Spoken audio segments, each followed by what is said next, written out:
All right. Now this one I'm going to go through relatively quickly. We're going to talk about the cerebrum, which means we're talking about a lot of different parts. However, this should generally be review. So I'm not going to go too crazy with this particular video. So if it seems like we're going kind of fast, you know, that's okay. You can pause it if you need to go over things, but I'm going to be pretty surface level because, again, a lot of this is stuff that you should have already gotten down and been tested on, all that kind of stuff when you were in anatomy. But so I'm not going to read this list, right? We're just going to go through all the parts of the cerebrum, lobes, different regions, right? Some cortexes. We'll go through all different parts, right, as we go through. All right, so let's start with the cerebrum, which is the largest part of the brain. This is the wrinkled bits, or what I call the thinky bits. This is responsible for all your higher mental functions, so things beyond just like baseline keeping you alive type things. There's a right and left side. We call these hemispheres, and they're joined together by the corpus callosum. And if we notice, we have two different colors making up the brain. We're ignoring the ventricles in blue there, but we have this beige and we have this more like peachy brown. The peachy brown color that we see along the edge is the gray matter, and the peach, that beige color that we see, the lighter one that's more towards the inside, is going to be the white matter. So if we notice, we have all these wrinkles, we have all these grooves and whatnot. So the raised parts are called gyri, or a gyrus if we're talking about one. And then the little grooves, right, are called sulci, or a sulcus if we're talking about one. And we use some of these gyri and sulci to kind of help demark where one lobe ends and another begins, or like what areas we find in the brain. Also within the cerebrum, we find tracts. Tracts are the central nervous system version of a nerve. So it's where we find white matter for high speed transmission. And then the basal nuclei, this is similar to the ganglia that we know from the peripheral. This is going to be where we find the gray matter.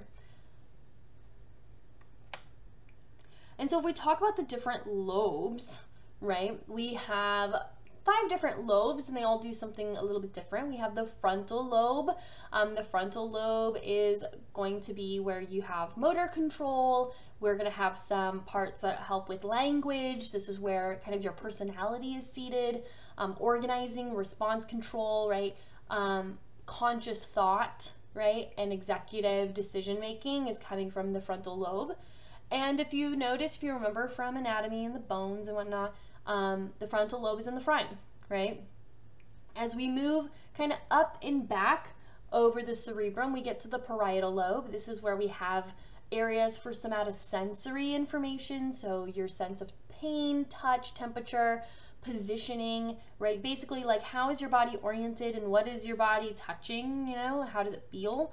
And so it's kind of generic, I won't say generic sensing, but we're not necessarily looking at special senses. Right. If we move kind of down towards where the ear would be, we get to the temporal lobe. This is our auditory center. And then towards the back, the very back, we have the occipital lobe, which is going to be responsible for visual information. And then tucked inside, we can't see this on the surface, is the insula. This is going to be for olfaction and gustation, which is going to be your sense of smell and taste, as well as memory. And so in addition to these major lobes, we find within these lobes are special areas, right, special regions that deal with one thing in particular. So we have like sensory areas. This is going to bring in information, kind of interpret sensory information. So we see things like the primary somatosensory area, the visual cortex, the auditory cortex, the olfactory cortex, the gustatory cortex, right? They're all talking about and interpreting information that come from your senses. Motor areas are going to be for muscle movement. So for example, the primary motor area that we find in the frontal lobe, that would be used to control your muscles voluntarily. And then we have association areas. These kind of integrate things. So like linking motor and sensory together with more complicated things like memory or emotions or reasoning. And so we have like somatosensory association areas, visual association areas, auditory association areas, things of that nature, right? So that we're kind of not just going, oh, I processed and see an image, but what does that image mean? What do I associate that with? If I see a baseball, what do I associate that? Oh, that's a sport, right? This is a ball, it's used in games, right? It's for this particular sport. Here are the rules that go with that sport, right? Things of that. So you can think of the association areas as like the parts that are going to help not just like process the sensory information, but give it a meaning. Like, what does it mean if I see this thing? What does that mean? And so if we're going to look at two. We're going to look at the primary motor cortex and the primary somatosensory cortex, because we can use, again, the gyri and the sulci to help separate these areas. And one of those is what we call the central sulcus. The central sulcus is this deep groove right here, this deep, like, fold that right here, and it divides up the primary motor cortex, which is right here in red, and this is part of the frontal lobe, and the primary somatosensory cortex, which is right here in blue and is part of the parietal lobe. And so those two are separated out, but the cool thing is that the parts that are associated with, let's say, a person's face, right, would be like, for motor control would be here, and the sensory information would be processed right up here. So there's an overlap in a way, or there's like a linking or a pattern to which parts are controlled where. And so we see, like, if the motor control of the tongue is controlled here, we get sensory information from the tongue. It's going to be processed right next door. Okay. And so this is just that homunculus kind of showing that. So we see, like, here's like swallowing and saliva, vocalization, facial expressions, moving your thumbs, fingers, hand, arms, trunk, pelvis, legs, toes, right? And we see the sensory information follows the same exact pattern. We also have a couple specialty areas, so like the Broca's area and the Wernicke's area. These are both going to be involved in speech. So we see the Wernicke's right back here, which is right kind of overlapping between vision and hearing, right? So it's overlapping temporal and occipital, which makes sense because the Wernicke's area is going to control your understanding of words, and that's both for hearing and visual. So your understanding of what you read, as well as the understanding of what you hear in terms of language. So that's what the Wernicke's area does. The Broca's area is all the way up here in orange, and this is going to control the motor aspects of speech. So you're able to, pick out words, you're able to say the words, right? So you're able to actually, what word do I want to say? How do I make the mouth movements to say it, right? And so those are two important areas with speech. Now, when it comes to the brain, one thing we can experience is a stroke, right? Where we have damage, or a cerebrovascular accident is what it can also be called. And that can cause damage to the brain. And that can occasionally happen in the Wernicke's or the Broca's area. And when it happens in those areas, we can develop what's called aphasia, which is going to be a problem with our ability to speak, to communicate. So Broca's aphasia, remember, the Broca's area normally is going to control your motor aspects for speech. So you're pulling out the words you want to use, and you're making the movements to say them. Broca's aphasia, this would be someone who they understand everything you're saying, right? So you can communicate with them, you can tell them, hey, I need you to do X, Y, and Z, and they'll fully understand what you mean by saying X, Y, and Z. But they would have a really hard time responding to you. So if they had a question, hey, how do I do X, right? They would have a hard time asking the question.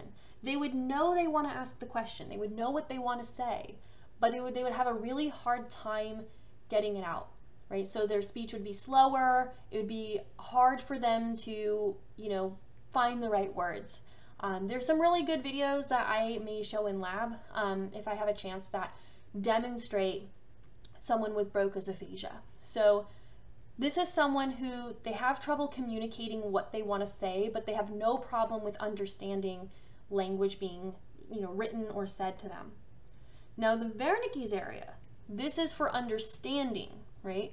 So someone with Wernicke's aphasia, they're going to be able to talk just fine in terms of forming the words and like forming the mouth movements, right? So their speech is going to sound normal in terms of like there's no slow or there's no slow speech, and you can hear the words that they're saying clearly. But the problem is that the words that they string together don't make sense. So in a way, sometimes you might hear it called like word salad, where they're throwing together words, but if you ask them a question, hey, how was your day today? They're not going to be able to say, oh, my day is good. They're going to be like, today, pool and jump and going tomorrow. So they're going to have words together that you can't get a coherent sentence in terms of comprehension with Wernicke's aphasia. So word comprehension, right, understanding and whatnot is coming from Wernicke's, and then the Broca's area is going to handle things like the motor control, the motor movements that are needed to actually speak or write, right, to put things, put their responses out. So if we think about it, Wernicke's is a problem with understanding, and Broca's, we have a problem with getting our responses out. Right? That's kind of the difference when we have these aphasias. Now, basal nuclei, this is again similar to the ganglia we see in the PNS. The basal nuclei are where we see cell bodies kind of gathered together, and we have several that are deep inside the cerebrum. This is going to help with controlling voluntary movements in terms of starting and stopping them, as well as stopping unwanted movements and regulating things like muscle tone. And so when we see problems with the basal nuclei, we see things like muscle or movement disorders like Parkinson's. So the substantia nigra is one of those basal nuclei, and so when that degenerates, we can see something like Parkinson's.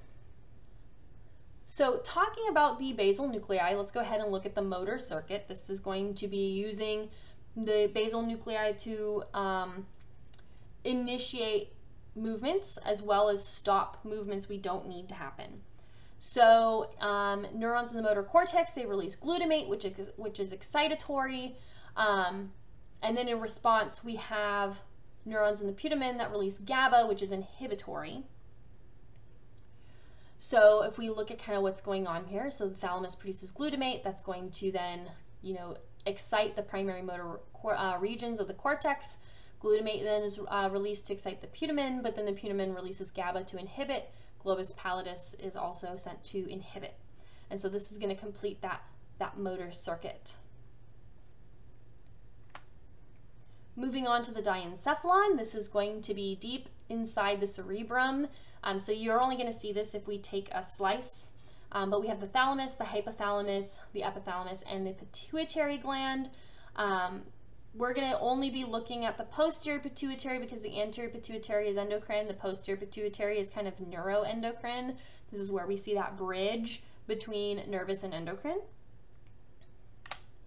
And so let's go ahead and start with the thalamus. This is going to have a gray matter that is going to serve as a relay station. So all the motor and sensory signals that we get, with the exception of olfaction, which the olfactory bulbs handle, we're basically going to be kind of using this as a relay system. So think like old-timey days. If you had to make a phone call, you would get an operator, and then the operator would, connect you to who you needed to talk to.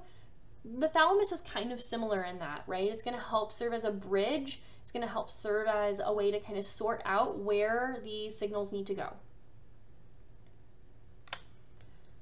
And so what are some of the things that we relay? So things like somatic senses, things like touch, pain, temperature, right? Anything to kind of do with your skin and whatnot, skin and like body positioning is going to go from the spinal cord to the thalamus, and the thalamus is going to send that to the primary somatic sensory cortex. right, which again is just that somatosensory cortex there. For taste, so from your cranial nerves, for taste, you're getting that from cranial nerves 7, 9, and 10. That's going to go to the medulla, right? That's where those nerves are connecting, up to the thalamus and then to the gustatory cortex. For sight, we're going from the optic nerve to the thalamus and then back to the visual cortex. Sound is coming from cranial nerve number 8, which is your vestibular cochlear nerve, which is going to go to the thalamus, and then auditory, equilibrium, which is also vestibular cochlear, is going to go to the cerebellum. And so if we kind of see like the thalamus is again kind of directing things where they need to go.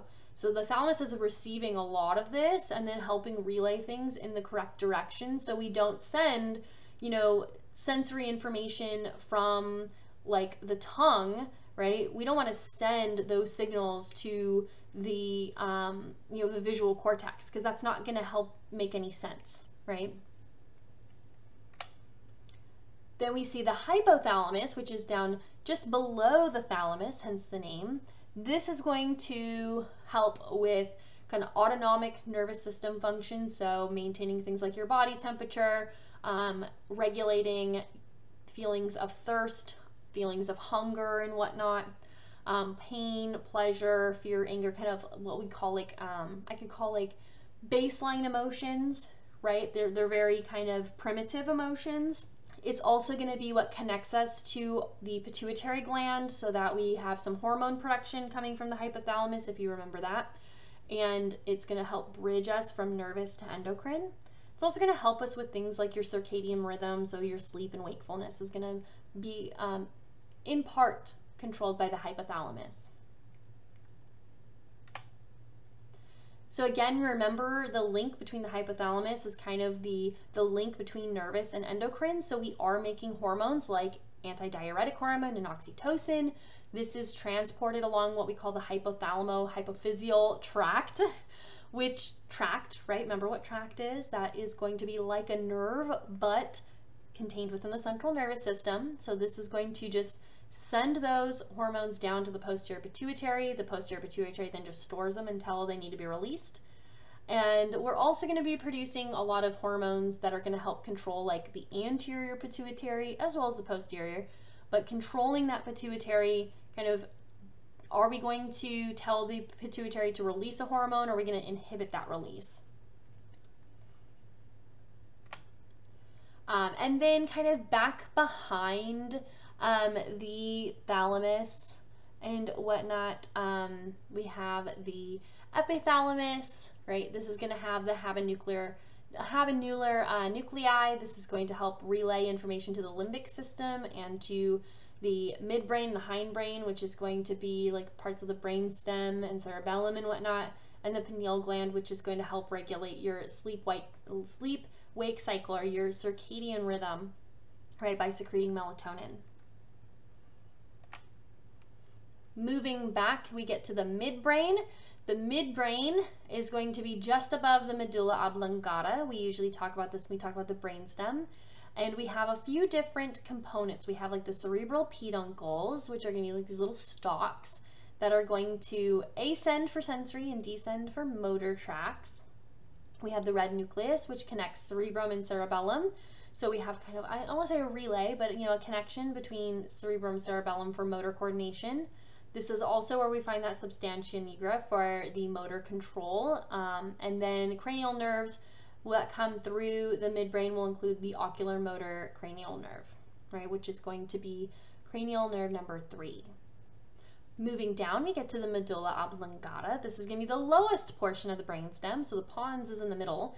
This is actually going to continue with the spinal cord, so we don't really see an exact distinction on the grander scale between the medulla and the spinal cord.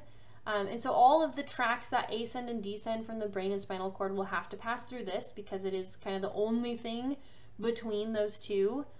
We have centers in the medulla oblongata that control some very rooted, like we'll say primitive functions, so things that are like baseline keeping you alive. So things like controlling your heart rate, your respiration rate, Things like your ability to swallow, vasoconstriction, coughing, vomiting, sneezing, hiccups, right? These are all things that are kind of baseline functions, things that are there to kind of just, again, keep you alive, right, for the most part. And we see a handful of cranial nerves that project from here, including the vestibular cochlear, the glossopharyngeal, the hypoglossal, and the vagus nerve. Now, in the middle, between the midbrain and the medulla oblongata, is the pons. This is going to help relay impulses for voluntary skeletal movements from the cerebrum to the cerebellum, because remember, the cerebellum is going to help kind of coordinate those together. And so we have a couple of functional centers, including some things that help with, again, those rudimentary things that keep you alive. So like your pneumotaxic area, which is going to increase your rate of inspiration, so increase your rate of breathing in. And the apneustic is going to be the depth, right? So inhaling deeper, right, versus a shallow breath. And then the cranial nerves that come from here, we see the trigeminal, the abducens, the facial, and then the vestibular branch for the vestibulocochlear nerve. And we think about it, why the vestibular branch of the vestibular cochlear? Because the vestibule is going to be involved with positioning and balance. So the fact that we are linking muscle movements from the cerebrum to the cerebellum, it makes sense that we would also get some information on positioning of how we're oriented to make better, kind of better control our positioning with the cerebellum. Then we get to the cerebellum. The cerebellum, again, is taking a lot of information, right? And it's coordinating all these little muscle contractions we need so that we have normal muscle tone. Because remember, muscle tone is like there's always some muscles that are just kind of all like firing. It's going to help us maintain posture so we're not just falling over. It's going to help with motor learning. So when you ride a bike, right, you may have learned how to ride a bike when you were a kid, and then maybe you didn't ride a bike for a long time, and yet you still could hop on a bike and for the most part go ride, right? That's motor learning, so or what some people might call muscle memory. And then balance, right? So your ability to stay upright, maybe like someone pushes you or whatever, so your ability to kind of move your body in a way so that you don't just fall over. And so the cerebellum is going to take information from what we call proprioceptors. These are little receptors that we find in like our joints, our muscles, our tendons that are basically kind of telling us what our positioning is, telling us, you know, how things are oriented and whatnot, so that we can make little tiny adjustments so we can keep our balance. It also works with basal nuclei and the motor cortex to coordinate voluntary movements so that when we do something like walking, we can smoothly walk. We're not doing this crazy kind of disjointed type movement. There's a fluidity to the movement because we're coordinating all these little things together, all these little movements. And the cerebellum is going to connect right through the red nucleus of the thalamus from the red nucleus, right, to the thalamus to the motor cortex. So we have like a little pathway that goes through there. Right, then we have the limbic system. This is where we are responsible for things like memory, emotional, behavioral responses. So we see like the cingulate gyrus, which is this gyrus here, that kind of upward groove. The amygdala, which is this little guy here. Sometimes it kind of looks like, when I've seen drawings where it kind of looks like a little blackberry. The hippocampus, which is this piece kind of coming up and around, right? And then it's also going to include like the hypothalamus, the thalamus, which we've already looked at here, right?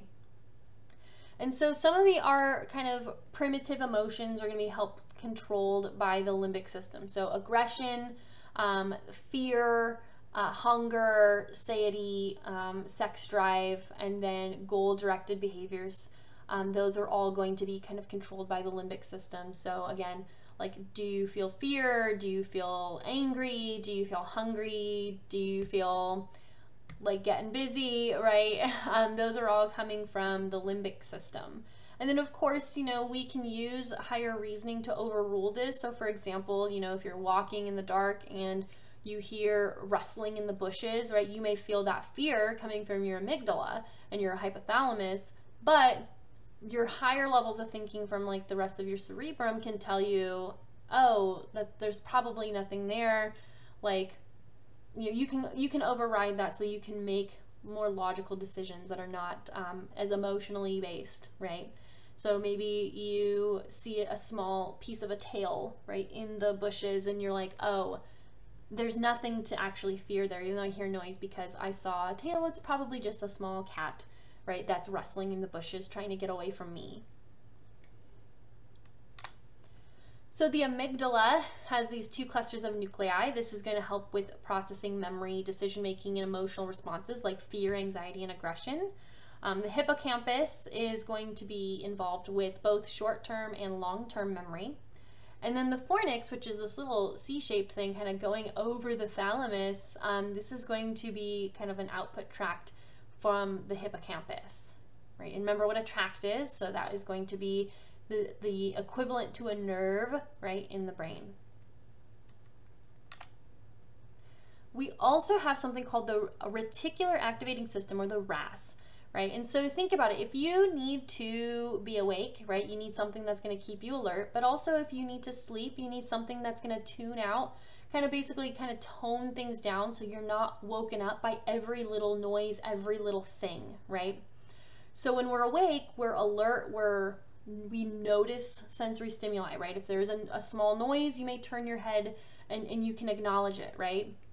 And so when you're asleep, though, that same stimulus may not trigger anything, right? Usually it takes something more to arouse you. So like someone just talking in the room, when you're awake, you would notice and you would hear it and process that. But if you were like really asleep and someone walked in and started talking, you might not notice that at all. Right, so think about like a lot of the alarms and stuff that we use, like a fire alarm or like a smoke alarm. You know, if it was just at normal volume for talking, people would not wake up in the middle of the night if there was a fire, right? It has to be like loud. It has to be something to overcome, right? Like your RAS, right? Overcome the fact that you're asleep and tuning things out. So the RAS, we notice, kind of goes up through that brainstem and then connects out through the cerebral cortex. We have the reticular formation going up through the pons, the midbrain, the thalamus, and hypothalamus. When we are sleeping, the hypothalamus releases GABA to inhibit. Remember, GABA is inhibitory. And so the hypothalamus says, hey, we're going to sleep, send out GABA. RAS is like, quote, turned off, right? It's inhibited. And then for wakefulness, right, the pons releases acetylcholine, right? That's going to enhance sensory information so we can turn basically on, right?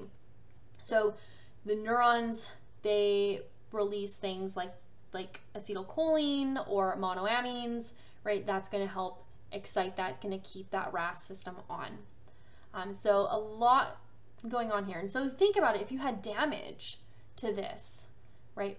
Alertness could be affected. And so we can sometimes see, like if someone gets damage in their RAS, they can end up being in something like a coma because their ability to toggle between alert and not alert is not functioning correctly,